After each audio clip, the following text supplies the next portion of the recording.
اور حیران کن بات وہ یہ ہے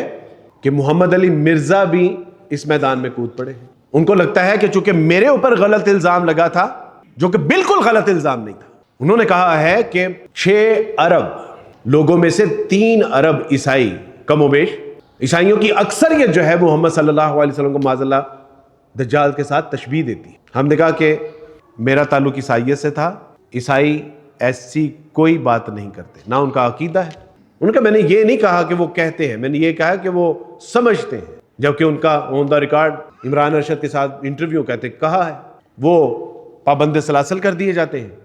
103 دن کے بعد رہا ہوتے ہیں۔ ان کو لگتا ہے کہ میں چونکہ میرے ساتھ یہ زیادتی ہوئی ہے، اب انہوں نے یہ ٹھیکہ لے لیا ہے کہ وہ کہتے ہیں کہ جتنے بلیسفیمی کرنے والے ہیں ان کے اوپر غلط الزام لگا۔ جب ان کے کسی خیر خواہ نے ان کو بتایا کہ جناب یہ غلط الزام نہیں ہے، الزام تو ثابت بھی ہو چکے ہوئے ہیں، ان کو تو سزائیں بھی ہو چکی ہوئی ہیں، ڈی این اے ہو چکا ہے، فرینزک لیب ہو چکی ہوئی ہے، ٹیکنیکل رپورٹ آ چکی ہوئی ہیں، گواہیں اور شہادتیں ہو چکی ہوئی ہیں، غلط الزام نہیں ہے۔ تو اب انہوں نے کہا کہ چلیں بچے ہیں، اب انہوں نے اگر کیا ہے تو ان کی نیت کیا ہے یہ دیکھنا ہوگا۔ تو اگر بلیسفیمی کرنے والوں کی نیت کو آپ نے بھانپنا ہے کہ اس کی نیت کیا تھی، تو پھر قتل کرنے والے کی نیت کا بھی جائزہ لیجئے، پھر چوری کرنے اور زنا کرنے والے کی نیت کا بھی جائزہ لیجئے کہ ان کی نیت کیا تھی۔ وہ آپ کو بتائے گا کہ میں بھوکا تھا، میں نے کھانا کھانا تھا، وہ آپ کو بتائے گا کہ میرا نفس برسٹ کر جاتا اگر میں زنا نہ کرتا، وہ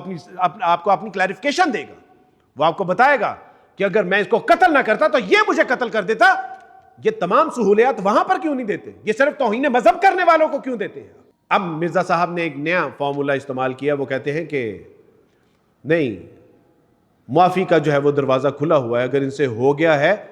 پہلے تو آپ کہہ رہے تھے کہ انہوں نے کیا ہی نہیں ہے، اگر کیا ہی نہیں ہے تو معافی کس بات کی؟ دو رنگی چھوڑ، یا دو رنگ ہو جا، یا خود کو موم کر، یا سنگ ہو جا۔ کبھی آپ کہتے ہیں کہ نہیں، ان کے اوپر جھوٹا جو ہے وہ الزام لگا، کبھی آپ کہتے ہیں کہ ان کی نیت دیکھنی چاہیے، اب آپ کہہ رہے ہیں کہ معافی کا دروازہ کھلا ہے۔ تو معافی کا دروازہ کھلا ہے تو میں آپ کے توسط سے یہ بتانا چاہتا ہوں کہ پھر جو پاکستان کی تمام جو جیل خانہ جات ہیں اس کے اندر جو قیدی ہیں، پھر ان کے لیے بھی معافی کا دروازہ کھول دیے۔ اگر اس کائنات میں سب سے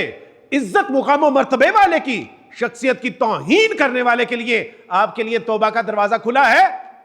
تو پھر تمام قیدیوں نے جو جرم اور گناہ کیے ہیں وہ تو پھر اس حساب سے کوئی گناہ ہی نہیں ہے۔ ہارون الرشید نے پوچھا تھا قاضی وقت سے کہ اگر رسول اللہ صلی اللہ علیہ وسلم کی ذات اقدس کے اوپر توہین کے تیر چلائے جا رہے ہوں تو کہا کہ مسلمانوں کے اوپر لازم ہے کہ وہ دفاع کریں۔ کہا کہ فرض کریں کہ اگر وہ دفاع کرنے میں ناکام ہو جائے تو پھر کہا کہ ایسی امت کو مر جانا چاہیے، پھر ان کو جینے کا کوئی حق نہیں۔